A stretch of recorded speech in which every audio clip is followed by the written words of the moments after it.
ላችሁ ላወርዳችሁ ነው። እሺ ዝም የምትል ከሆነ ኔቨር ውረደሽ ታችሁን። ቸጎ ሰላም ብያለሁ። እንዴት ነህ? የሰነበተ ያደረ የዋለ ሰላም አለይኩም ወይስ እንዴት ነህ? ሰላም ላንተ ኢብራሂም፣ እንዴት ነህ? ሰላም ነው? እስልምና እንዴት ነው? ወይስ ኮንቨርት አደረግ?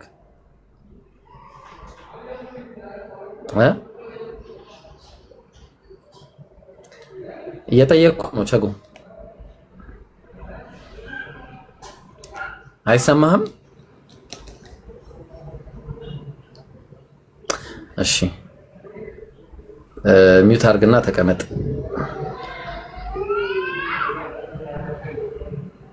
እሺ ጥያቄ እየጠየቅን ነው። የመጽሐፍ ቅዱስ ጸሐፊያን ይታወቃሉ ወይስ አይታወቁም?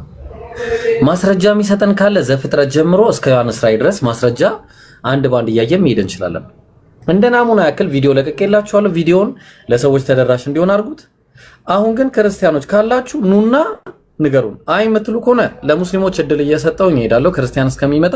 ክርስቲያኖች ሲመጡ ባይብልን ማንጻፈው የሚል ጥያቄ ይጠይቃለሁ። ሙስሊሞች ደግሞ ስትመጡ ጥያቄ ካላችሁ ሹባሃ የሆነባችሁ ጥያቄ ካለ ገብታችሁ መጠየቅ ትችላላችሁ። ኖ ፕሮብሌም። ክርስቲያኖችን ግን የሚመለከተው በለቀኩት ቪዲዮ ርዕስ። እሺ ስለዚህ ሙስሊሞች ጥያቄ ያላቸው ሸጀማል አለ እንዴ? የት ሄደ ሸጀማል? ጥያቄ መጠየቅ ትችላላችሁ እየገባችሁ። ኦኬ ጥያቄ መጠየቅ ትችላላችሁ። ሸጂ ጥያቄ የሚጠይቁ ሰዎች ካሉ አስገባልኝ። እሺ እሺ አንድ ቁጥር ጻፉ። ገስት የሚልከው 50 ምናምን ሰው ነው። አንድ ቁጥር ጻፉ። እሺ እነዚህ ጽራዊ ከሆነ ያ እሺ የመዲናው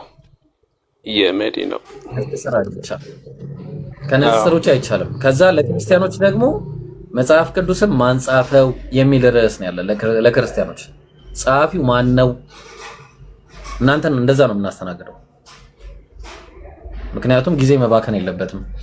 አንድ በአንድ እያሳየን መሄድ እንችላለን። ኖርማሊ ግን ያው ጊዜ ሁለቱንም ያማከለ እንድናደርግ። ኡስታዝ ምን አልክ?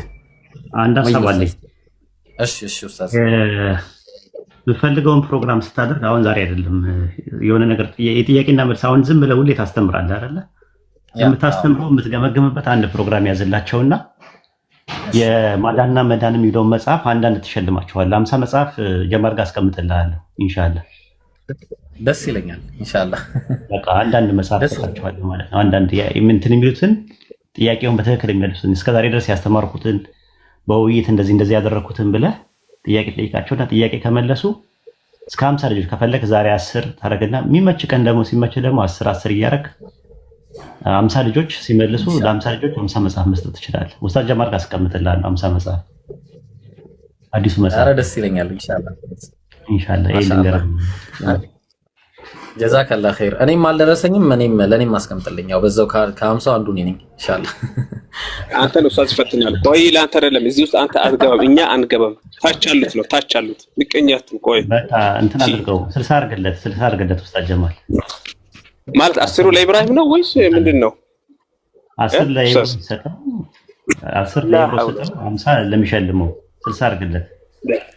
መርሐባ። እሺ ጀዛከላህ ኸይረን። አላህ ያክብርልኝ፣ አላህ ይቀበልልኝ። ኡስታዙና አላህ እድሜን ያርዝመው። ሰላም አለይኩም። ወአለይኩም ሰላም ወራህመቱላህ። ጥያቄ አለ? አዎ ጥያቄ አለ። በመጀመሪያ ሁላችሁንም ኡስታዝ ወይም ሻጀማ ሁላችሁንም ሰላም አለይኩም ብያለሁ። ወአለይኩም ሰላም። የመዲናው አለን አልሐምዱሊላህ። አንድ ጥያቄ ነበረኝ ይምሩ። እሺ ምናልባት ፈተዋ ከመሰለ ታልፈዋለህ። አንድ ከእስልምና የወጣ ሰው ልቀጥል? ከዛ ተመልሶ ፈትዋ ከሆነ ችግር የለውም። ፈትዋ ከሆነ ትወርዳለህ፣ ካልሆነ ደግሞ ይቀጥላል። እሺ መርሐባ። ከእስልምና የወጣ ሰው ማለት ነው። ሲመለስ ምሳሌ ወደ አላህ እንደገና ሸሃዳ ሲይዝ ወንጀሉ እንዳለ ይማርለታል። ምሳሌ መጀመሪያ ሙስሊም ያልነበረ ወደ እስልምና ሲገባ ወንጀሉ ተምሮ እንደ አዲስ ሰው ይሆናል ይባላል። አዎ ከአላህ መንገድ የራቀ ሰው እንደገና መልሶ ምሳሌ ክርስቲያን ሆኖ ከስንት ዓመት በኋላ ሙስሊም ቢሆን እንዴት ነው ወንጀሉ ይማርለታል? በከፊል ነው የሚማረው ወይንስ እንዴት ነው የሚሆነው? እሱ አልገባኝም። እንደ ተውባ ነው የሚቆጠረው እንጂ ወደ ወንጀሉ ያው ነው አለ ወንጀሉ አለ። እሱ ምንድነው እንደተወለደ ሕፃን ልጅ አይሆንም እንደዛኛው አሁንም የፈትዋ ጥያቄ ነው፣ ግን ያው ለሌሎች ሰዎች እንትን እንዲል ሙርተድ የሆነ ሰው ወደ አላህ መመለሱ እንደ ተውባ ነው እንጂ ወይ በቃ እስልምና ውስጥ ገባ እንጂ መጀመሪያውንም ያው ያኛውን ደረጃ ያገኙ ያንን ደረጃ ያገኙ ተግባባን። ስለዚህ ከባድ ነው የሙርተድ ሁክም ከባድ ስለሆነ እንደዛ ነው። ኤኒዌይስ መልካም ጊዜ ይበቃኛል። መርሃባ አመሰግናለሁ። አንድ ሀሳብ ማቅረብ እችላለሁ? ይቅርታ አቅርብሽ፣ ግን የሰዓቱ የጥያቄ ነበር። አቅርብሽ ቶሎ በል። እሺ አንድ ሀሳብ ማቅረብ የምፈልገው እኔ ወላሂ ሙስሊሞች ሆን ፕሮግራም ብንከታተል በቃ ሌላ ካፊር ቤት ሄደን ባንወዛገብ፣ ሌላ ነገሮች ጭንቅላታችን ውስጥ የሚፈጥር ጥያቄዎችን ላያችን ላይ ለምን እንፈጥራለን? እናንተ አላችሁ እና ኢምራን አለ ኡስታዙ ሄዳለሁ እሱ አለ እነሱ ጋር ተካታተለን ያለን ጥያቄዎች ብንጠይቅ መልካም ነው የምለው እኔ እና አመሰግናለሁ። ጀዛከላ ኸይር። እሺ አላህ ይጠብቅህ። እሺ ጥያቄ ያላችሁ ሰዎች ክርስትና ላይ መጠይቁ ካላችሁም እስልምና ላይም አለ ኡስታዛችንም ስላለ የፈለጋችሁትን ጥያቄ ማንሳት ትችላላችሁ። ፈትዋ እንዳይሆን ከዚህ በኋላ ግን ፈትዋ የመሰለ ነገር ካለም ተወርዳላችሁ። እሺ ቀጥል ሰሚር። ሰላም አለይኩም። ወአለይኩም ሰላም ወራህመቱላሂ ወበረካቱ። ሰላም አለይኩም። ወአለይኩም ሰላም ወራህመቱላሂ። ሰሚር ቀጥል። ሰሚር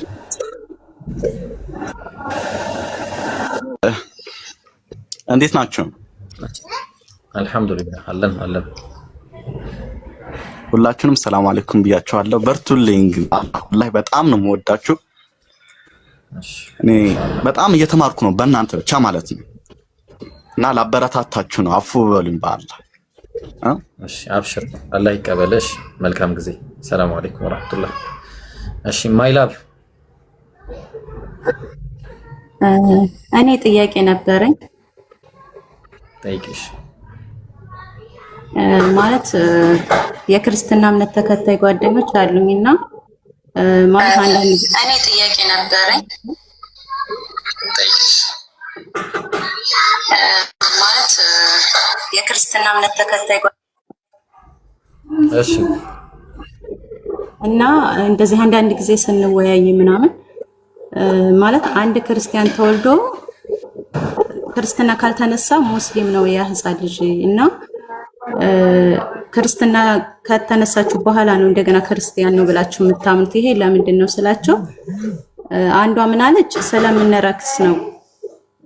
አንዷ ደግሞ አዎ ልክ ነሽ ሙስሊም ነን አለችና በዚህ ጥያቄ ተወዛገቡ። ትክክለኛ ማስረጃ አምጭና እናምንሻለን፣ አንቺ በምትዩ እንስማማለን፣ ግን ይሄን ነገር አብራርተን አናውቅም አሉና እንዴት ነው እዚህ ላይ ኡስታዙና አንደኛ ደረጃ ይባካችሁ ከመግባታችሁ በፊት ማለት ነው ራቅ ያለ ቦታ ላይ ሆኑ። እሺ ጫጫታ ላይ ባትሆኑ ይመረጣል። ሁለተኛ ደግሞ ከገባችሁ በኋላ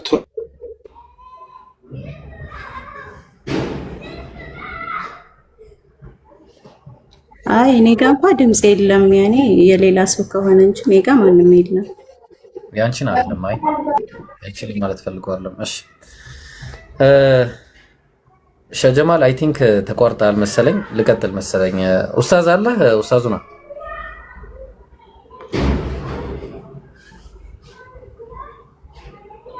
አይ ቲንክ ወይ የለም መሰለኝ። እሺ ካለ አቤት ይለናል መሰለኝ። ኔትወርክ ይዞ ነበር አይ ብሮ። አዎ ሸጂ ኔትወርክ ይዞ ነበር።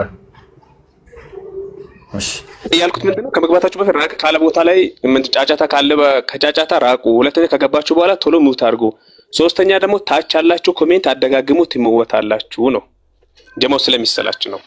ጽድት ያለ ፕሮግራም ነው መከታተል አለብን። እሺ ጀዛከላህ። እውነት ነው። ስትገቡ ቶሎ ሚዩትም ለማድረግ ሞክሩ ኢንሻአላህ። ከዛ ማን ነበረች እህታችን ማይ የምትዩ አካውንት? አዎ አንድ ሰው ሲወለድ በእስልምና ሙስሊም ነበረ። በእስልምና ፐርስፔክቲቭ ዝንሄድ ሳይ ሙስሊም ሳይ ቡኻሪ 4775 ላይ ማሚ መውሉዲን ኢላ ይውለዱ ዐለል ፊጥራ ይላሉ ነብዩ ሰለላሁ ዐለይሂ ወሰለም። ማንም ቢወለድ በእስልምና ላይ ወይ ደግሞ አላ ፊጥራ በቃ በትክክለኛው ጎዳና ላይ ሆኖ ነው የሚወለደው ብለው ግን ከዛ በኋላ ፈአበዋሁ እናትና አባቱ ይሐዊዳኒሂ ክርስቲያን ያረጉታል። አው ዩነስራኒሂ ወይ ደግሞ ማነው አይሁድ ያረጉታል፣ አለዛ ክርስቲያን ያረጉታል አጥምቀው፣ ካለዛ ደግሞ ዞራስተሪያን ወይ ደግሞ የእሳት አምላክ ያረጉታል፣ ወይ ሌላም ሊያረጉት ይችላሉ አሉ። ስለዚህ ሲወለድ አንድ ሰው ሙስሊም ነበር። ይሄንን አንስተው የተናገሩ ሱረቱ ሩም ምዕራፍ 30 ቁጥር 30 ላይ ፊጥረተላሂ التي فطر الناس عليها ያ ሰዎችን ሁሉ በእሷ ላይ የፈጠረባትን ሃይማኖት ያዟት ይላል። ያቺን ሰዎች ሁሉ የተፈጠሩባት ሃይማኖት እሷም ላ ተብዲለ ለኸልቂላህ የአላህን ፍጥረት መለወጥ የለም ይላል። ስለዚህ አላህ ፍጥረት መለወጥ የለም የተባለው እስልምና ነው ማለት የሰው ልጅ ሁሉ ሲፈጠር የተፈጠረው በእስልምና ላይ ብቻና ብቻ ነው። ሲኖርም ከዛ ከሞተ በኋላም ተቀባይነት ያለው እምነት እስልምና ነው። አላህ በቁርአን ላይ ሱረቱል ኢምራን ምዕራፍ 3 ቁጥር 19 ላይ ምን እያለ ይናገራል? ኢነ ዲነ ዒንደላሂ አልኢስላም አላህ ዘንድ እውቅና ያለው ሃይማኖት ካለ እስልምና ነው። ከዚህ እስልምና ውጪ የቂያማ ማለት ደግሞ ይዞ ይመጣ ተቀባይነት የለም ይለናል በዛው ምዕራፍ 3 ቁጥር 85 ላይ። ስለዚህ አዎ ሙስሊም ነበረ ሲወለድ ማንንም ሰው ማለት ነው። ከዛ በኋላ ነው ክርስቲያን የሚያደርገው። ለዛ ነው ነብያችን ሰለላሁ ዐለይሂ ወሰለም ሙሩ አውላደኩም ልጆቻችሁን እዘዙ በሰላት መቼ ሊሰብዕ ሲኒን 7 ዓመት ሲሞላቸው። ቀጥታ ነው እኛ ሸሃዳም ማንይዝ ምናንይዝ ቀጥታ ነው የምንሄደው ማለት ነው። እና የክርስትና ፐርስፔክቲቭ ከሆነ ጥያቄሽ የእስልምናው ፐርስፔክቲቭ ይሄን ይመስላል። ግልጽ ነው እህታችን? ያው ግልጽ ነው። ግን ለነሱ ማለት በቃላት ብቻ ሳይሆን ከነ ማስረጃው ያኔ ገብተህ ብታሳያቸው ከነ ጽሁፉ ማለት ነው እንዳምኑ ደስ ይለኛል። አሉ አጠገብሽ? አንደኛው አለች ከጎኔ። እሺ ይሄው ቡኻሪ 4775 ላይ 4775 ላይ እንግሊዝኛውን ላንብብልሽ እንዲሰማት ማለት ነው። ኦኬ እንግሊዝኛው ላይ ቆርጬዋለሁ። ምን ይላል? ቃለ ረሱሉላህ ሰለላሁ ዐለይሂ ወሰለም መልእክተኛው እንዲህ አሉ።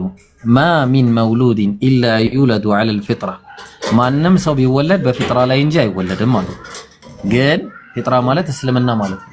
ፈአበዋሁ እናትና አባቱ ዩሐዊዳኒሂ አይሁዳዊ ያረጉታል፣ አው ዩነስራኒሂ ወአለይኩም ሰላም ወራህመቱላህ ወይ ደግሞ ክርስቲያን ያረጉታል፣ አው ዩመጅሳኒሂ ወይ ደግሞ አይሁድ እምነት ማን የእሳት አምላኪ እምነት ያረጉታል አሉ። ይሄንን ደግሞ ከየት ተናገሩ? ፊጥረተላሂ التي فطر الناس عليها لا تبديل لخلق الله ذلك الدين القيم ይላል። ይሄው ከዚህ አንስተው ማለት ነው ሱረቱ ሩም ምዕራፍ 30 ቁጥር 30 ላይ ወደ እውነትም ተዘንባይ ሆነ ፊትህን ለሃይማኖት ቀጥ አድርጋለ።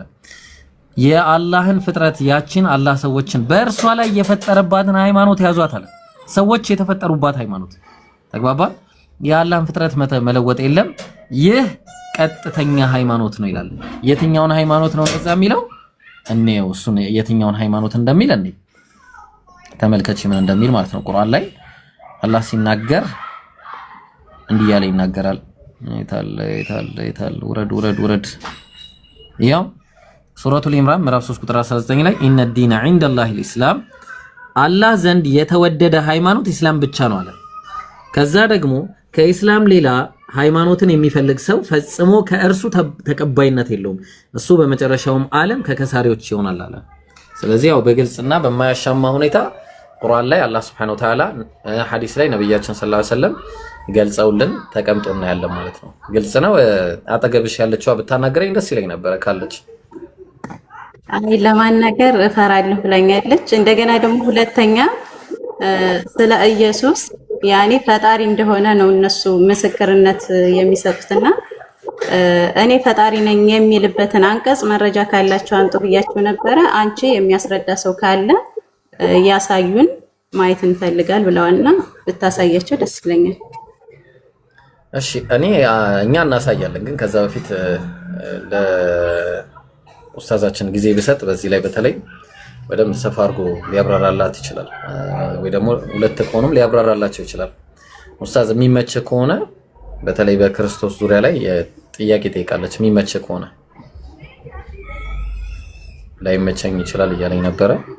ከተመቸ ኦኬ እሺ። አሁንም ድምጹን አላሰማኝም። ኢንሻአላህ ላሳይሽ። ኢየሱስ ክርስቶስ እንኳን አንዱ አምላክ ሊሆን ይቅርና ሰው ነው። ከአንዱ አምላክ የተነጠለ ወንድ ልጅ መሆኑን ነው መጽሐፉ የሚናገረው። ተግባባን። ለምሳሌ ኢየሱስ ስለራሱ የተናገረውን ብቻ ላሳያት። እሺ ዮሐንስ ወንጌል ምዕራፍ 8 ቁጥር 40 ላይ እንዲህ እያለ ይናገራል። መጽሐፉ ሲናገር ተመልከች። ነገር ግን አለ አሁን ከእግዚአብሔር የሰማሁትን እውነት የነገርኳችሁን ሰው ልትገሉኝ ትፈልጋላችሁ። አብርሃም እንዲህ አላረገም ማለት ከማን ነው የሚሰማው? ከእግዚአብሔር። ራሱ ማን ነው? ሰው ነኝ አለ። አያችሁ፣ ኢየሱስ ሰው ነኝ አለ።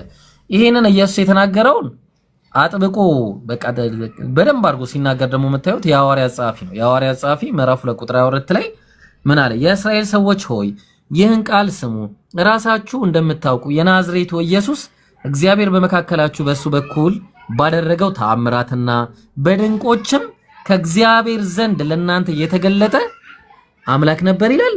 በጭራሽ ምንድነው? ሰው ነበረ። ከማን ዘንድ? ከእግዚአብሔር ዘንድ። ስንት እግዚአብሔር አለ? አንድ እግዚአብሔር አለና አለ።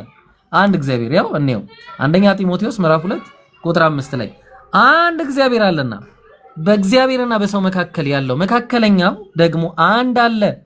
አንድ እግዚአብሔር አለ። አለቀ፣ ወጣ ማለት ነው። በቃ ከዚህ በኋላ ሌላ እግዚአብሔር የለም ከአንዱ እግዚአብሔር ውጭ።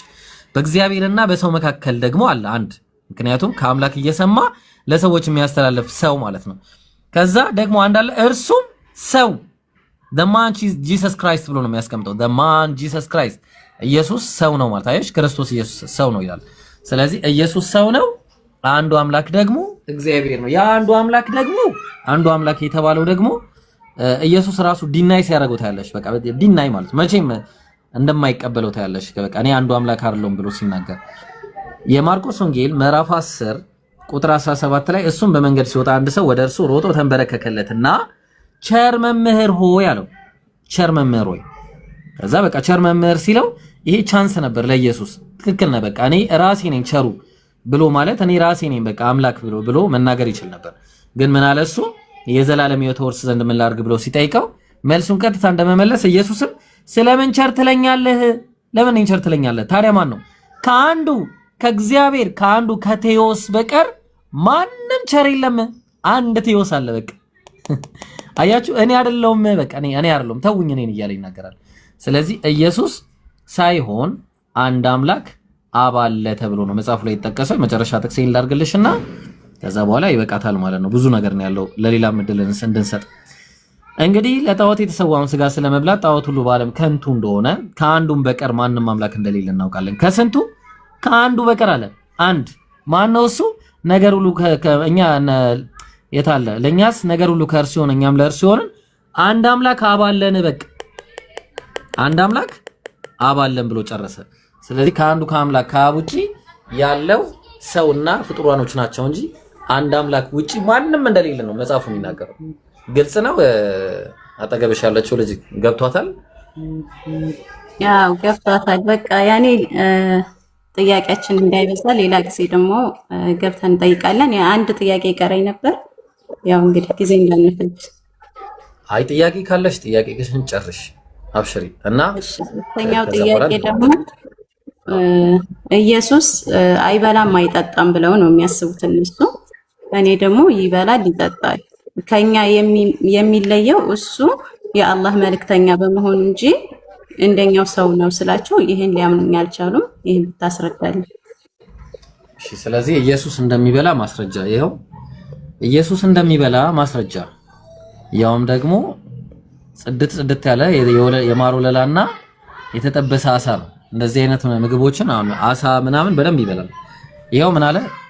ወይን ጠጅም ይጠጣ ነበር። ማቴዎስ 11:19 ላይ የሰው ልጅ እየበላና እየጠጣ መጣ። እየበላ የሰው ልጅ ያለው ራሱ ነው። ከዛ እሱም እነሆ በላተኛ የወይን ጠጅ፣ አየሽ፣ በላተኛና የወይን ጠጅ አለ። የወይን ጠጅ።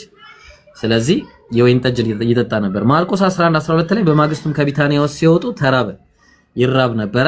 ሉቃስ 24:41 ላይ እሱም በደስታ የተነሳ ገና ስላላመኑ እነሱ ሲደነቁ ሳሉ በዚህ አንዳች የሚበላላችሁን አላቸው። ከሞት ተነስቶ ሲመጣ ከዛ ተቀብሎም በፊታቸው በላ። ምን? እነሱም ከተጠበሰ አሳ አንድ ቁራጭ ከማር ወለላም ሰጡት ይላል። አያችሁ፣ በዚህ ምክንያት ደግሞ ያድግ ነበረ። ኢየሱስም ደግሞ በጥበብና በቁመት በሞገስም በእግዚአብሔርና በሰው ፊት ያድግ ነበረ ይላል። እግዚአብሔር አያድግም፣ አይለወጥም፣ አይለዋወጥም። ኢየሱስ ግን በጥበብ ያድግ ነበር፣ በቁመት ያድግ ነበር፣ በሞገስም ያድግ ነበር። ትንቢተ ሚልክያስ ምዕራፍ 3 ቁጥር 6 ላይ እኔ እግዚአብሔር አልለወጥም ማለት። ስለዚህ እግዚአብሔር የማይለወጥ ከሆነ ደግሞ ኢየሱስ የሚለወጥ ከሆነ እግዚአብሔር ኢየሱስ አይደለም። ከዛ በኋላ የተበላ ነገር ሁሉ ደግሞ እንደማንኛውም እኔ አለኝ። ለምሳሌ ይሄ ነገር ሁላችንም አለን፣ ትልቁ አንጀት ማለት ነው። ማቴዎስ 15:17 ላይ ወደ አፍ የሚገባ ሁሉ ወደ ሆድ አልፎ ወደ ዳር እንዲጣል አትመለከቱም ምን አለ? ስለዚህ ኢየሱስ ከበላ ከጠጣ በኋላ ደግሞ ሌላ ነገሮችንም የሚያደርግ ፍጡር መሆኑን የሚያሳይ ማስረጃዎች ናቸው ማለት ነው። ግልጽ ነው እህታችን? እናመሰግናለን። አዎ ግልጽ ነው። ጥያቄ ሌላ ደግሞ ጊዜ ሲኖር ኢንሻአላህ እገባለሁ፣ ጠይቃችኋለሁ። ኸይር በቃ ኢንሻአላህ 1100 ሰዎች ቪዲዮ ለቀቅ ያለው ዛሬ ወሳኝ ቪዲዮ ነው። ለክርስቲያኖች ተደራሽ አድርጉልን አደራችሁ፣ አደራ። በጣም ወሳኝ ቪዲዮ ነው። እሺ ፊሊሞን ሰላም ብለናል። ጂሰስ ኪንግ ጂሰስ ይላል። ኪንግ ጂሰስ ፊሊሞን እንዴት ናችሁ? ደህና ናችሁ ወይ? ዩሮ እንዴት ነህ? ደህና ነህ? ደህና ነኝ። እንደው እኔ እኮ ለምሳሌ ዛሬ የለቀኩትን ቪዲዮ አይተዋል ፊሊሞንዬ? ራው መምጣቴ ነው ገና አላየሁትም። ዛሬ የለቀኩት ቪዲዮ ስለምን መሰለ? የባይብል ጸሐፊያን ማን እንደሆኑ አይታወቅም ይላል። እንዴት ትላለህ? እሺ ችግር የለውም። አሁን ጥያቄ ነበረኝና ችግር የለውም አይባልም። አይ ክርስቲያኖች ሲገቡ መጀመሪያ የሚጠይቁት ይሄንን ነው። ከዛ ይሄንን ሲያልፉ ነው ጥያቄ የሚጠይቁት። በዛ ነው የተስማማ ነው። ቀላል ነው። እሺ የሐዲስ ችግር የለም። የሐዲስ ጸሐፊዎቹ ስምና ማን ናቸው? እሺ አሃ ኦኬ። ያንተ አይታወቅም። ክርስትና መልስ የለውም። እንለፈው። ክርስትና መልስ የለውም። የሐዲስ ጸሐፊዎች አይታወቁም። ይብሮ ቆይና እሱን እናወራለን። ክርስትና ግን መልስ የለውም። አይ የሐዲስ ጸሐፊዎች አይታወቁም። ስለ ምን ነገር የሚችግራል? እኛ ምን ጠይቀው ሁሉ ጊዜ ጥያቄ ስንጠይቅ የነሱ አይመለስም። ለምን? ክርስቲያን መልስ የለውም። መልስ የለውም ክርስቲያን። አያችሁ ክርስትና መልስ ካለው እሺ በቃ ችግር የለውም። እኔ አሁን አይደለም መልስ አለ። የሐዲስ ጸሐፊዎች እኔ አሁን ቆይ ይብሮ እኔን በኋላ ትጠይቀኛለህ። እኔን ትጠይቀኛለህ በኋላ። አንተ እኔ አልጠየቅኩም ጥያቄ የኔ ጥያቄ ጥቅም አልባ ነው። አዎ ይመችህ በቃ። ለማንኛውም ችግር የለውም። እኔ አሁን ጥያቄ መጠየቅ አልችልም። ኡስታዝን ስላለ ነው የገባሁት። ፊሊሞንዬ ለማንኛውም እሺ እንደው ቅልውንልህ በቃ ችግር የለውም። እኔ ኡስታዝን ማናገር ከፈለክ ማናገረው ችግር የለውም። ግን በጣም ታሳዝናላችሁ ክርስቲያኖች። እኔ ለምን እንደማትመልሱ መጀመሪያ ጥያቄ ስትጠየቁ በቃ በኮንፊደንስ ወይ አውቀዋለሁ ወይ አላውቀውም። በቃ ይሄን ነገር አላውቀውም። አንድ የአባት እኮ ነው እንዴ ማለት ካላወቅ አላውቅም። አይ ግን ብሮ እኔ ቆይ አሁን የሐዲስ ጸሐፊዎች እነማን ናቸው ስለ አንተ ለምን በደንብ አናግረኝ? መጀመሪያ እኔ መች ጠየቀኝና እኔ ማን ነው መጀመሪያ የጠየቀው? ፊሊሞን በቤታችን መጥተው እንዲነጻነት የሚገኝበት ቤት እኮ የለም። ሙስሊም ቤት ብቻ ነው። ኧረ እኔ እገባለሁ። እኔ የፈለገ ብትሉም እኔ እገባለሁ እናንተ ቤት። እሺ ቆይ አንዴ ማኔ አንድ ጊዜ በቃ እንደዛ ከሆነ ላሳየህና ለምን አልገላግልህም? በቃ እኔ ለመጻፍህን ላሳየህ አንድ ጊዜ። እሺ ጸሐፊ የማይታወቅ እንደሆነ ከዛ ትመልስልኛለህ። አይ ከብዶኛል አልችልም። ይሄን መጽሐፍ ትቀበለዋለህ? የመጽሐፍ ቅዱስ መዝገበ ቃላት እንዴ ኢብሮ እኔ ጥያቄ ልጠይቅ ነው እኮ አልኩህ። ለምን እንትን ትለኛለህ? አትችልም። አንተ መመለስ አትችልም። የእናንተ መልስ የለውም። እኛ የምንጠይቀው መልስ የለውም። ከዛ እኔ እመልስልሃለሁ። እኔ ጥያቄ ልጠይቅህና እኔ እመልስልሃለሁ። ችግር የለውም። የኛ መልስ የለውም። መልስ የለውም በለኝና ልግባ አንተ ላይ። መልስ የለውም። እኔ መልስ ካለው መልስ ካለው አይ የኔ አለማወቅ ነው እንጂ እኔ አይደለም። በቃ አላቅም በልሽ እንዴ ሰው አዋቂ ነው እንዴ? ሰው አዋቂ አይደለም እኮ። እኔ የመጽሐፍ ቅዱስ ጸሐፊያንን አላውቅም ይቅርታ በለኝና ጥያቄ ላስተናግድ። ችግር የለውም። ኢብሮ ሰው አዋቂ አይደለም። እኔ ስለ ሰው አልጠየቅኩም። አዋቂ ፈጣሪ ብቻ ነው እኮ። አዋቂ ፈጣሪ ብቻ ነው። አንተ ብታውቅ የሐዲስ ጸሐፊዎቹን ትነግረኝ ነበራ። ፊሊሞን አንተን ነው የጠየቅኩህ። እኔ ፊሊሞንዬ እኔ በእንደዚህ ማውራት አልፈልግም። እኔ በፍቅር ገብቼ እንደዚህ እንትን ማለት አልፈልግም። ጥያቄ ለመጠየቅ ነበርና እንደዚህ መዳረቅ ከሆነ እኔ እንትን ባል ደስ ይለኛል።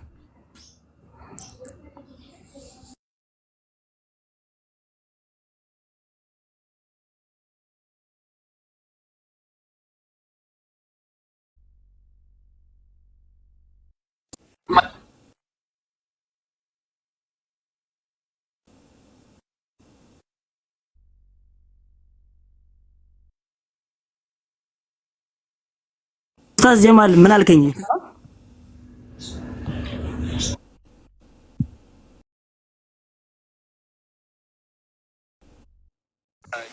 አይ እኔ እኮ ጥያቄ እንድጠይቅ አይደለም የመጣሁት። እኔ አሁን ጥያቄ ለመጠየቅ ነው የመጣሁት። ብራዘር ቆይ ኡስታዝ ጀማል ቆይ አንዴ ብራዘር እንዴ ምን ሆነ ነው? ኔትወርክ ይዞኝ ነበር። እሺ ጄ የሚለውን ያውኑን ልጅ አስገባ። እሺ ሻሃዳ ነው መሰለኝና አሁን ይኸውልህ ፊሊሞን እኛ ሙስሊሞች በኮንፊደንስ ልንገራ መልስ አለን። ጥያቄ ጠይቅ የፈለከው እናንተ መልስ እንደሌላችሁ አይተናል። እኛ ሙስሊሞች ይኸው እንዲህ ደረታችን እንዲህ ነፍተን መልስ አለን። አምጣ ጥያቄ አምጣ። ደረታችን እንዲህ ኢብራሂም እርግጠኛ ነህ? አምጣ እርግጠኛ ነህ? ጠይቅ እኮ አልኩ። እንዲህ ደረቴን እንዲህ ነፍቼ መልስ አለኝ ኢንሻአላህ። አምጣ። ክርስትና መልስ እንደሌለው አይተናል። ያው እናመሰግናለን። በቃ አሁን ኢብሮ እኔ ወለ ቆይ እንዴ ለምን እንዲህ ትላለህ? አንተ አሁን ወደ ጥያቄ እኔ አለማወቂ የለም አይደለም አልኩ አይደል እንዴ? ገብቶኛል። በቃ እናንተ የለም ተብለናል፣ ተስማምተናል። መልስ የለም ብለኛል። አሁን ጠይቅ። እድል አላልኩም። መልስ ሊኖር ይችላል። እኔ ግን አላቅም መልሱ። ጎበዝ በቃ አንተ አታውቅም። እሺ አንተ እንደማታውቅ ነግረናል። በቃ ጥያቄ መጠየቅ በቃ እሺ ችግር የለውም። አሁን እሺ ሐዲስን ማን ነው የጻፈው? የትኛውን ሐዲስ? ሙሉን ሐዲስ እኮ እንደ እንትኑ ነው የምጠይቀኝ። እንደ የትኛውን? ለምሳሌ እኔ አሁን ለምሳሌ ባይብል እሺ ሰሂህ ቡኻሪ እሺ አሁን ቆይ ሰሂህ ቡኻሪ ሰሂህ ሙስሊም ሌሎች ሐዲሳቶች እነሱ ነው የጻፉት ሐዲስን? አዎ እነ ቡኻሪ ናቸው። አዎ ምን ነው? አሃ በነብዩ መሐመድ ጊዜ ነበሩ? አዎ ይጻፍ ነበረ። ማስረጃሽ ደስ የሚል ማስረጃ ይብሮ ኢብራሂም በቃ ዝም በል በቃ አንተ ዝም በል። አልቡኻሪ በነብዩ መሐመድ ጊዜ እኮ ላሳይ እኮ ነው። አልቡኻሪ በነብዩ መሐመድ ጊዜ መኖሩን መጀመሪያ ተመጣጣኝ በነብዩ ጊዜ ምን ይሰራል ብራዘር? ቼን ኦፍ ናሬሽን የሚባል ነገር ኖ ቆይ ሚውት አድርግ። አልቡኻሪ በነብዩ መሐመድ ጊዜ ሚውት አድርግ እስቲ። ጥያቄ ጠየቀው። አልቡኻሪ በነብዩ ዘመን ምን ይሰራል?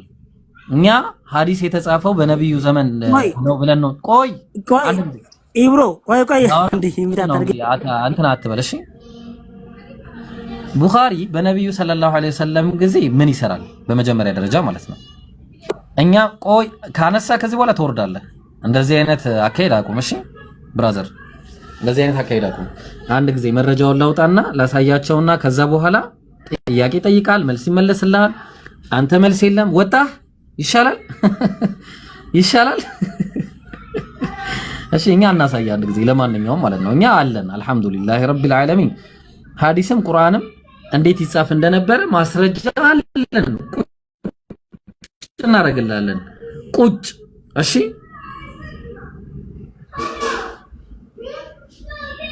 እሺ አን አብዱላህ ብን ዑመር አክቱቡ ያው ተመልከት።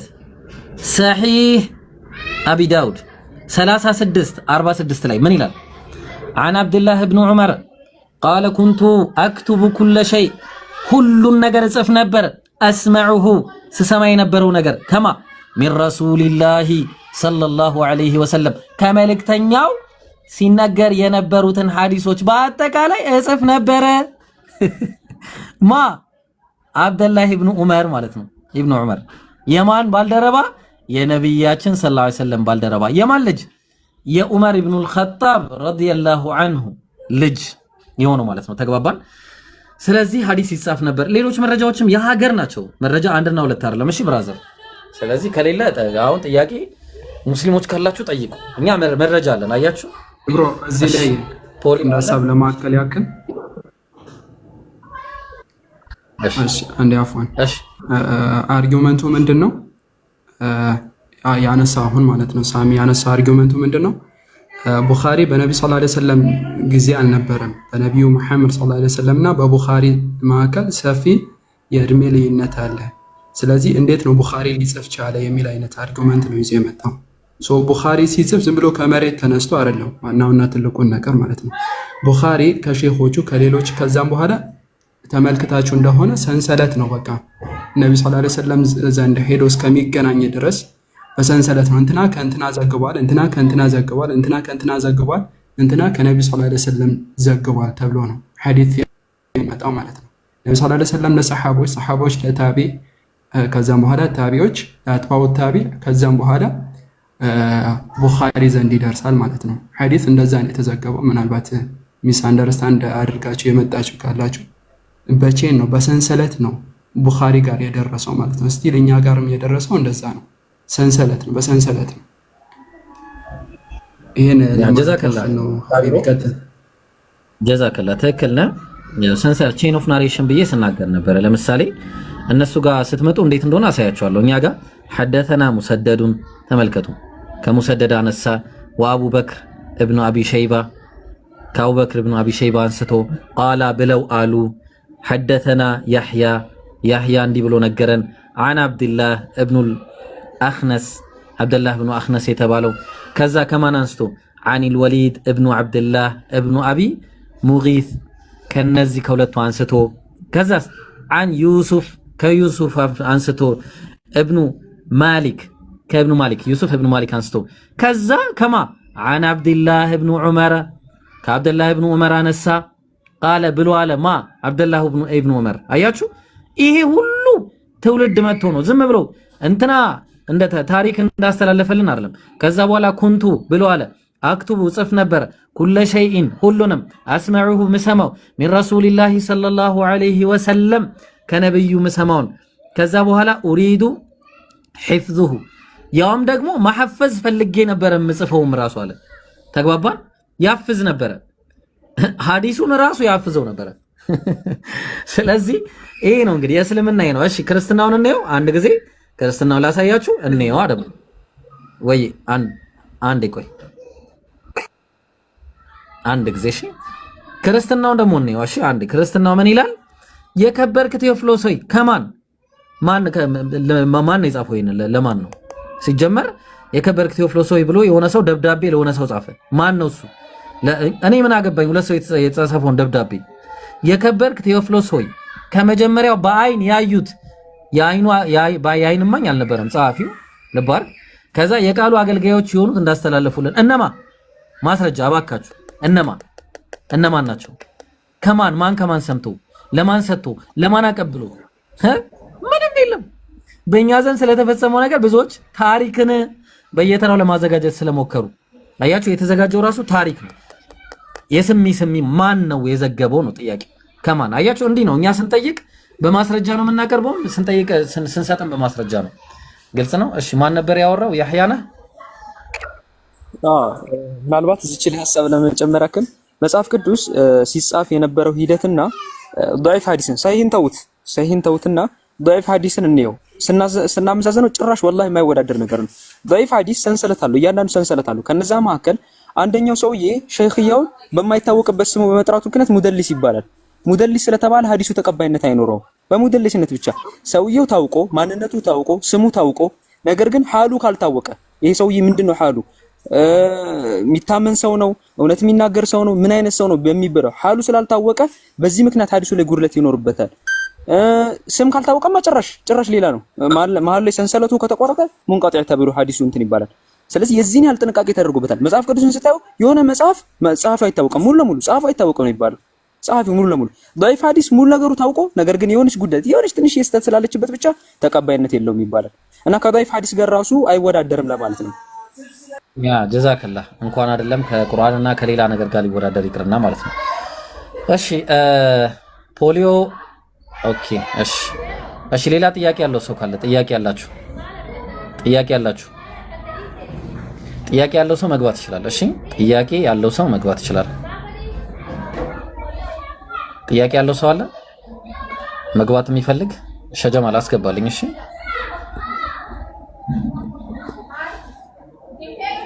እሺ አቡኪ የገባ ላውራ እንዴ? ጥያቄ ከሌላቸው አለ መሰለኝ። አንድ ጃስሚን አቡኪ አለ ማስታወቂያ ለስራና ለዝካቢ ነው። እሺ ችግር የለውም ታረጋለሽ። ቆይ አንዴ አቡኪ እናስተናግድና ኢንሻአላህ። አቡኪ አለ ገብታችሁ ዝም የምትሉ ሰዎች እሺ ታችሁ ረድ። እሺ አብዱ መርካቶ አንድ ቁጥር እያሳየ ነው። እሺ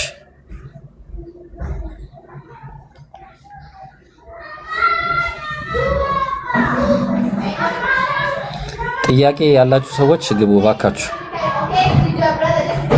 ይሄ ሁሉ ሰው ባለበት ወይ ትምህርት እናስተምር አለዛ። እሺ ካቲ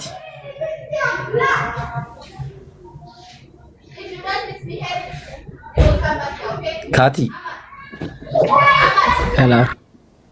ሄሎ ሰላም ብለናል። ሰላም የመጽሐፍ ቅዱስ ጸሐፊያን ይታወቃሉ? ካቲ እኔ ክርስቲያን ምናምን አይደለሁኝ። ምንድን ነህ? እኔ ሃይማኖት የለኝም። ሃይማኖት የለህም? ለአሁንም ላይ ከዚህ በፊትም አልነበረ? I don't really care አድርጌ አላውቅም ስለ ሃይማኖት። ብቻ አሁን ነው መጠየቅ የጀመርኩት ማለት ነው። ኦኬ ጥያቄ ካለ ችግር የለውም። ኡስታዝ አለ? ሰላም አለይኩም ኤብሮ። አይ ቲንክ አልፈለጋችሁኝም አይደል? አረ ኡስታዝ ምን ፈልገህ? ከቅድም ጀምሮ ስተራ ነበር እኮ። ኦኬ የሚመች ቦታ ላይ አልነበርኩም ራሱ ኖርማሊ ማለት ነው። አሁን የመጣሁት አስተናግዶ ኡስታዝ ካቲ ሃይማኖትም የለኝም ምናምን እያለ ነው። ኦኬ የኔ ጥያቄ ሰላም ብያለሁ ካቲ። እሺ ሰላም ነው። እንዴት ነህ? ኤቲስት ነህ ወይስ አግኖቲስት ነህ ወይስ ዴቲስት ነህ? የትኛውን ነህ? ሃይማኖት የሌላቸው እነዚህ ናቸው፣ ሶስቱ ናቸው። የትኛውን ነህ? የትኛው እንደሆንኩኝ አላውቅም። ጀስት አሁን እያጠናው ነው እያየሁ። ፈጣሪ የለም የሚሉ ሰዎች ኤቲስት ናቸው ራሱ ማለት ነው። እና ፈጣሪ የለም እንደዛ ነህ ወይስ አግኖቲስት ነህ? የሆነ ነገር እንዳለ አምናለሁ። ስለዚህ አግኖቲስት ነህ ማለት ነው አንተ። እሺ ፓንቲስት ነህ ወይስ አግኖቲስት ነህ? ልዩነታቸውን አላውቅም እንደሆነ። ኦኬ ያው አግኖቲስት ማለት ፈጣሪ ይኑር አይኑር አናውቅም የሚሉ ናቸው። ሊኖርም ላይኖርም ይችላል ነው። ፓንቲስት ደግሞ ፈጣሪ በሁሉ ነገር ውስጥ ያለ ነገር እንጂ ራሱን የቻለ ፐርሰናል ጋር አይደለም ብለው የሚያምኑ ናቸው። ፓንቲስት ማለት ነው። ዱዋሊስቲስት የሚባሉ ደግሞ አሉ። እነሱ ይቅርብ፣ አንተን አይመለከትም። እንደዛ ነው ያለው። ሃይማኖት የሌላቸው ሰዎች ያው ከእንደዚህ አይወጡም ብዙ ጊዜ ማለት ነውና ከዛ አንፃር ነው። ጥያቄን አቅርብና ያው ትንሽ ደቂቃ አለኝ እኔ እንትላለሁ። ከዛ ይብሮ ይቀጥላል ማለት ነው ኢንሻአላህ። እኔ እንትን አለ ብዬ አምናለሁ። የሆነ ከኛ በላይ እንትን ያለ ነገር አለ ብዬ አምናለሁ። ግን የክርስቲያንም ወይም የሙስሊምም የሚባለው አምላክ ነው ብዬ አላምንም። ግን ሙስሊም ላይ ያየሁት ነገር አሁን ለምሳሌ እኛ ስንሞት ቦዲያችንን እዚሁ ምድር ጥለን ነው የምንሄደው።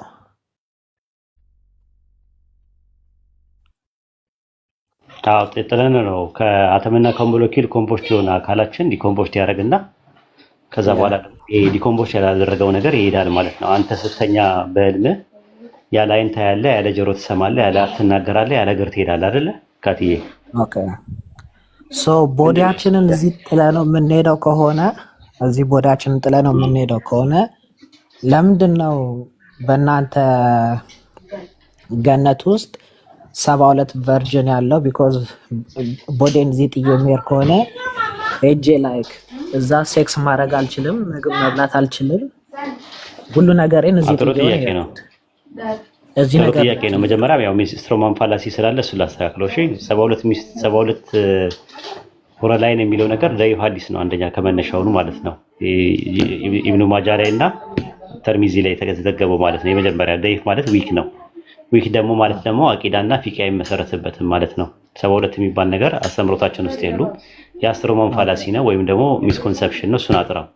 እንደዛ ካልሆነ ሰዎች በጀነት ውስጥ መዘወጅ ካለ አካላቸው ዲኮምፖስት ካደረገ በጀነት ውስጥ እንዘወጃለን የምትሉት ከምን አንፃር ነው አይደል ጥያቄው?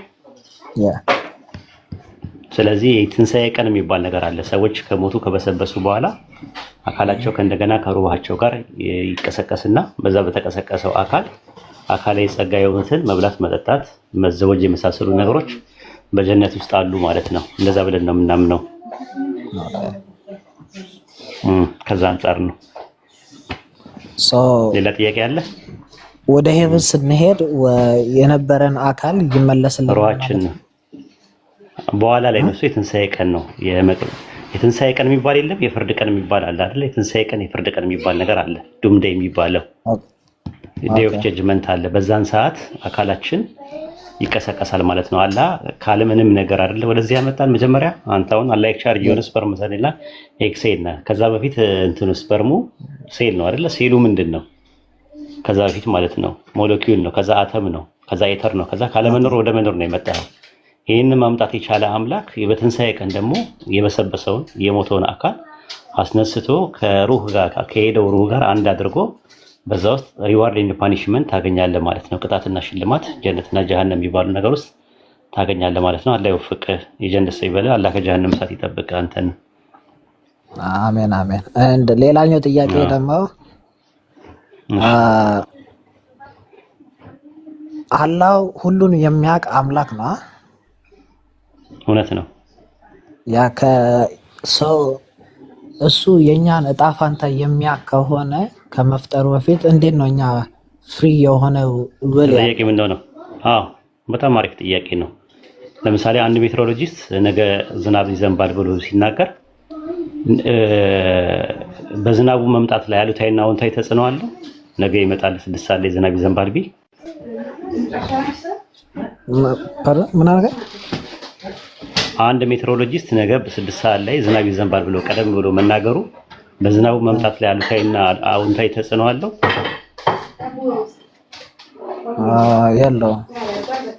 የለውም። ፕሮሰስ ያካሄደው ራሱ ዝናቡ ነው በራሱ ማለት ነው። እንደውም በአባያውን የሜትሮሎጂስቱን አዋቂነት ነው የሚያሳየው።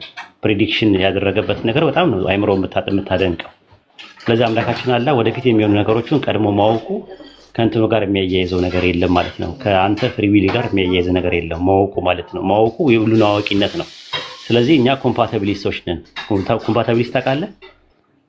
መሳ ለመሳ የሚሄዱ ናቸው። ፍሪዊል እና የአምላክ እውቀት መሳ ለመሳ የሚሄዱ ነገሮች ናቸው። ፍሪዊል የሚባለው ስፔሲፊኬሽን ነው፣ ስፔሲፊክ የተደረገ ነገር ነው። እና ደግሞ የአላህ እውቀት ደግሞ ጀነራል ነው። ጀነራል እና ስፔሲፋይ የተደረጉ ነገሮች ናቸው። ሁለቱ ምን ይባላሉ? እኛ ኮምፓቲቢሊስት እንባላለን። አንዳንድ ሰዎች እውቀቱ የለውም ፍሪዊል ብቻ አለ ብለው የሚሉ አሉ። እውቀቱ አለ ፍሪዊል የለውም ብለው የሚሉ ሰዎች አሉ። እነዛ ምን ይባላሉ? ፌታሊዝም እና ሊብሬቴሪያን አለ። እኛ ፍሪዊል አለ ብለን ስንል ሊብሬቴሪያን ፍሪዊል አለ ብለን አናምንም። ሊብሬቴሪያን ፍሪዊል አላህ ምንም የሚያውቀው ነገር የለም፣ ግን ፍሪዊል አለ ብለው ያምናሉ።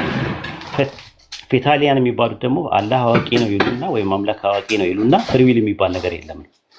ምንድነው ለሱ የሚባሉ ኢንኮምፓቲቢሊስት ናቸው፣ ተናትፋውያን ናቸው፣ ሆድና ጀርባ ናቸው ብሎ የሚያምኑ የአምላክ እውቀትና የሰው ነፃ ፈቃድ ሆድና ጀርባ ናቸው ብሎ የሚያምኑ ናቸው። እኛ ደግሞ ኮምፓቲቢሊስት ነን።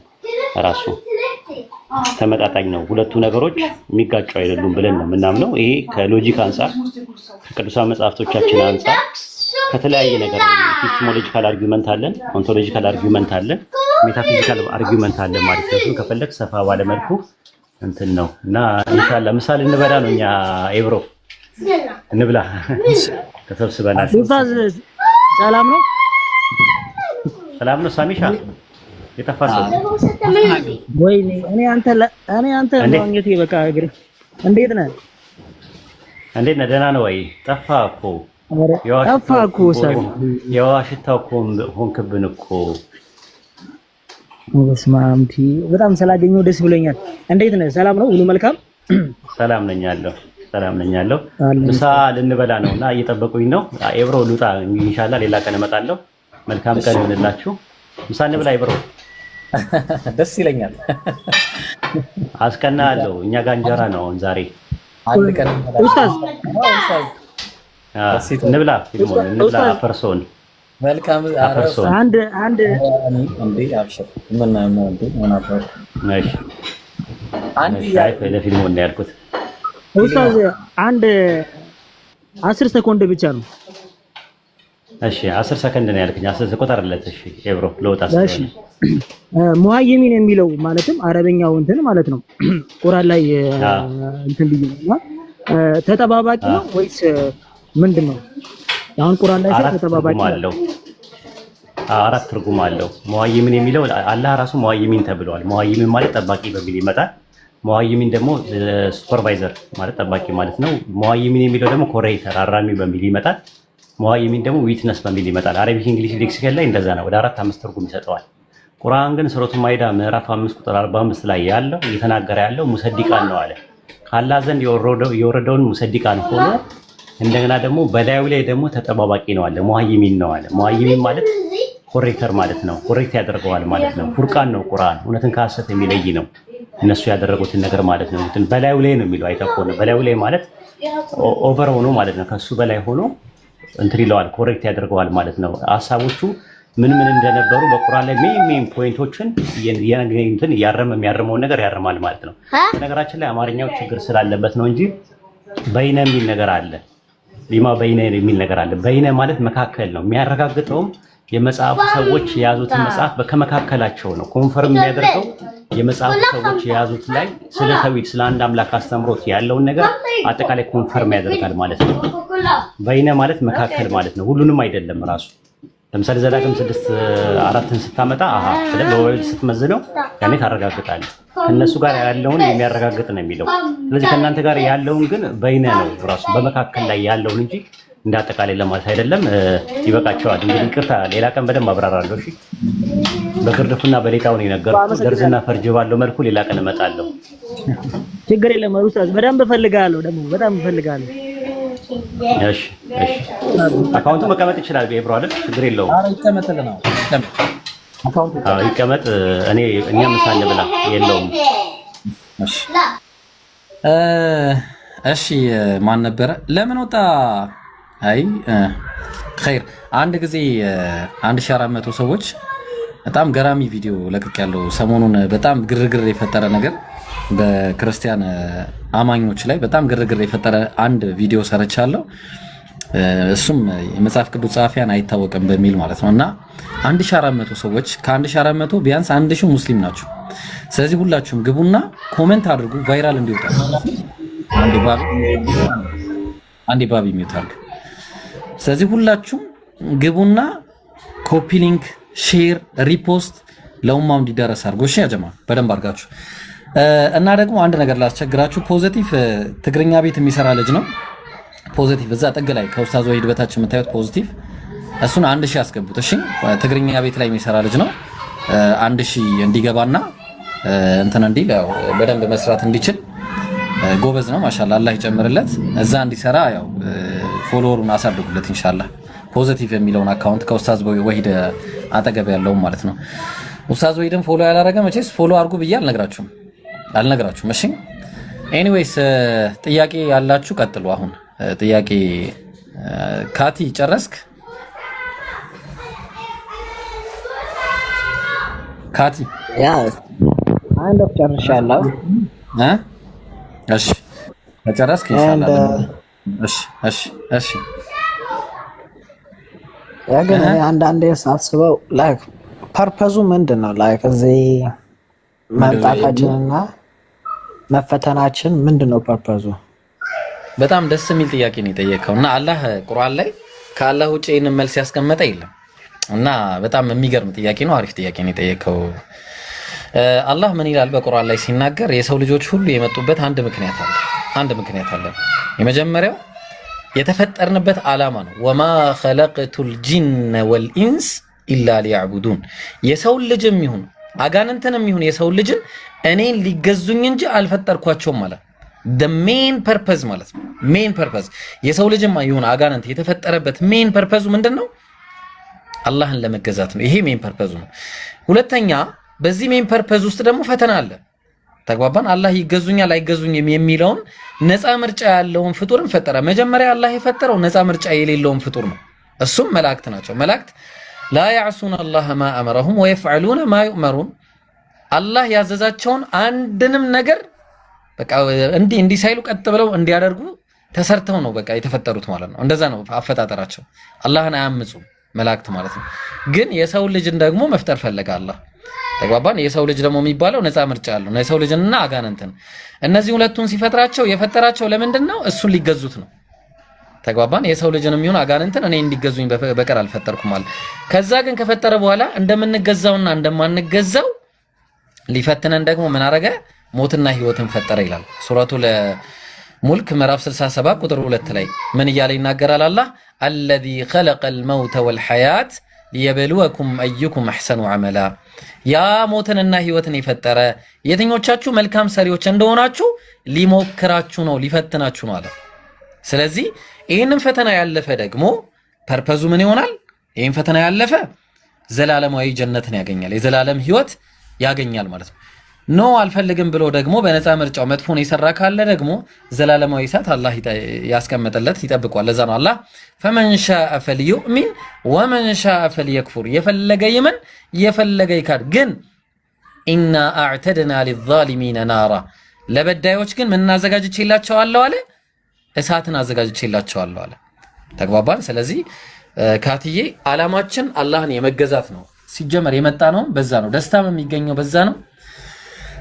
ፈተናም ያለው ለዛ ነው። ለዛ ነው አላህ ፈተና ከሚባሉት ነገሮች መካከል የመልካችን መለያየት፣ የቁመታችን መለያየት፣ የንብረታችን መለያየት፣ እነዚህ ሁሉ ይሄ ሁሉ ፈተና ነው። ተግባባ? ምክንያቱም አንድ ሰው በንብረቱ ብዙ ነገርን ሊያደርግ ይችላል። ለሰዎች እምቢ ብሎ ሊቆጥብ ይችላል። እነዚህ ነገሮች የመሳሰሉትን አላህ ለፈተና መሆኑን ግልጽ ያደርጋል ማለት ነው። አይ ቲንክ ምናልባት ከተግባባም ማለት ነው። ያ ግን አሮን ነው ላይክ በጣም ሊገባኝ ያልቻለው ነገር ላይክ ለሱ ምን ይጠቅማል የኛ እዚህ መተን እና ወደኛ ወደ ላይክ እሳት ውስጥ መግባት ወይም አለመግባት ለሱ ላይክ ምን ይጠቅማል? አሮን ነው ምንም አይጠቅመውም። አላህ ምን እንዳለ ታውቃለህ? በሐዲስ ላይ ሐዲስ አልቁድስ ላይ ምን አለ መሰለ? ኢነ ኢንሰኩም አለ በቃ ይሄ የሰዎቻችሁም አጋንንታችሁም ይሄ በቃ ዓለም ላይ ያለ አጋንንትም ሰውም አንድ ላይ ተሰብስቦ አለ በሚባል በአንድ ሰው በጣም አላህን በሚያመልክ ልብ ሆኖ ሁሉም አላህን ቢያመልክ ቢገዛ ለኔ ስልጣን የሚጨምር ነገር የለም ማለት ነው። በተመሳሳይ ሁኔታ ፋጅር በተባለ በጣም ቀጣፊ በተባለ ሰው ልብ ሆኖ ሁሉም አንድ ሰው በቃ በአንድ ሰው በዛ ልብ አይነት ሰው ሆኖ በአላህ ላይ ቢያምፁ አላህ ምንም የሚጎዳው ነገር የለም። ተግባባን? አላህ የፈለገውን ይሰራል፣ ከሚሰራው ነገር ግን አይጠየቅም። ግን በዳይ አይደለም። አየህ፣ በዳይ አይደለም አላህ። ለምንድነው በዳይ ያልሆነው? ነግሮናል። ለምንድነው በዳይ? ለምሳሌ አሁን አንተን ነግሮሃል። ያው አላህ እየነገረህ ነው፣ በእኔ በኩል በኡስታዝ ወሂድ በኩል በሌሎች ወንድሞችን በኩል። ለምሳሌ አላህ የሰው ልጆችንም አጋንንትንም የፈጠርኩት እኔን እንዲገዙኝ ነው ብሎ ይሄው መልእክት አስተላለፈልን። ለምን አለ? አንተ ቁሉ ማ ጃአና ሚን በሺር ወላ ነዚር፣ አስጠንቃቂና አብሳሪ መልእክተኛ አልመጣልንም እንዳትሉ ይሄው አመጣውላችሁ አለ። ፈቀድ ጃአኩም በሺር ወነዚር፣ በርግጥ አስጠንቃቂም አብሳሪ መልእክተኛ አመጣላችሁ አለ። ስለዚህ መልእክቱ ደርሷል። መልእክት ባይደርስ ኖሮ ግን ወማ ኩና ሙዐዚቢና ሐታ ነብዐሰ ረሱላ፣ እኔ መልእክተኛን እስከምልክ ድረስ አልቀጣም አለ አላህ። መልእክተኛን እስከምልክ ድረስ በጭራሽ መቀጣ አይደለም ማለት። ስለዚህ አላህ ፍትሃዊ ነው። ፍትሁ ደግሞ እኔን ተገዙኝ በቃ እኔ እንዲፈጠረን እኮ ኦሬዲ አንድ ፈጣሪ ያለ ብላ አምናል። ያ አንዱ ፈጣሪ መልእክተኞችን ልኳል። ሲልክ የላከው አን ዕቡዱላህ ወጅተኒቡ ጣጉት፣ አንድ አምላክን በብቸኝነት ተገዙ ጣዖታትን ራቁ የሚል ነው። በቃ ይሄን ነበር የተናገረው። ስለዚህ ይሄንን ማድረግ አልችልም፣ ኖ እኔ ሰዎችን አመልካለሁ፣ ኖ አምላክ የለም፣ ኖ የፈለኩትን ሰው እንደፈለኩ ማድረግ ማኑዋል የሚባል ነገር አልፈልግም። በቃ እኔ ምክንያቱም በኖርማል በሞራል የምትሄድ ከሆነ ሰብጀክቲቭ ይሆናል ሞራል። በቃ ለምሳሌ ጃስሚን የምታስበው፣ ሃናን የምታስበው፣ እኔ የማስበው፣ ኡስታዝ ወሂድ የሚያስበው፣ ማሂር ፖዚቲቭ፣ ሁላችንም የምናስበው ሰብጀክቲቭ ነው። በቃ እንደየራሳችን ነው። ለምሳሌ ከመሃላችን አንዱ የፈለገው ለምሳሌ ምን ሊል ይችላል? ሰው መግደል ኖርማል ነው ሊል ይችላል። አላህ ግን ማኑዋል ላይ ምን ብሏል? የራሱ ቁርአን ላይ ምን ብሎ አስቀምጦልናል? የሰው ልጅ ሆይ ያለ አግባብ ነፍስን እንዳታጠፋ ብሎ አስቀምጦልናል። አንድን ነፍስ ያለ አግባብ ያጠፋ የዓለምን ሁሉ እንዳጠፋ ነው የሚቆጠረው ብሏል። በቃ ሙሉ በሙሉ ማለት ነው የሰውን ዘር በአጠቃላይ። ስለዚህ ማኑዋሉ አላህ የሰው ልጆች መተዳደሪያ ማኑዋል አድርጎ ከቁርአንን ከሰማይ ያወረደልን መሆኑ ራሱ በዚህ ትመለከታለህ ማለት ነው። ግልጽ ነው። ስለዚህ አላህ የሚጠቀመው የሚጎዳውም ነገር የለም። ግን እሱ የፈለገውን ይፈጥራል፣ የፈለገውን ይሰራል፣ አይጠየቅም። እኛ ግን እንጠየቃለን። ግን በዳይ አይደለም። ግልጽ ነው። ያ ግልጽ ነው። ግን እንዳልከው ላይክ ሌላኛው ደግሞ ውጭ ላይክ ሁሉም ሃይማኖት ውስጥ ስትገባ ሁሉንም ሃይማኖት ስታይ ሁሉም ሃይማኖት ሜክ ሴንስ ያደርጋል። ሁሉም ላይክ ኢቭን ላይክ ቡዲዝም፣ ሂንዱይዝም፣ ክርስቲያኒቲ፣ ጁዳይዝም ሁሉም እንትን ስትለው ሁሉም ሃይማኖታቸው ሜክ ሴንስ ያደርጋል። ላይክ እስላምን ከነሱ ምንድን ነው ላይክ ለይቶ የሚያወጣው? ያ ኦፍ ኮርስ በጣም የሚገርም ጥያቄ፣ አሁንም የሚገርም ጥያቄ፣ በቃ ትልቅ ጥያቄ ነው የጠየቀው። ወላሂ በቃ የሚገርም ጥያቄ። ምክንያቱም እስልምና የሚለይበት አንድ ትልቅ ነገር አለ። ቡዲዝም ጋር ብትሄድ የሚያመልኩት የሆነ የሆነ ነገር ላም ሲያመልክ ታየዋለህ። ለምሳሌ ላም ስር ሽንት ሲጠጣ ታየዋለህ። እንግዲህ አእምሮ እንኳን የማይቀበለው ነገር ማለት ነው። የተፈጠረ ፍጡርን አምላኬ እዛ ውስጥ ነው ብሎ አምላኬ ነው ብሎ እሱን ሲያመልክ ታያለህ። ብዙ እንደዚህ አይነት ናቸው። በቃ እንዳለ እሳት አምላኪ ብትሆን እሳት የሚባለው ነገር ራሱ ፍጡር ነው። ላም የሚያመልክ ላም ፍጡር ነው። ቁጭ አድርጎ የሆነ ነገር እንትን ይላል ያመልካል። ስለዚህ እነዚህ እንዳለ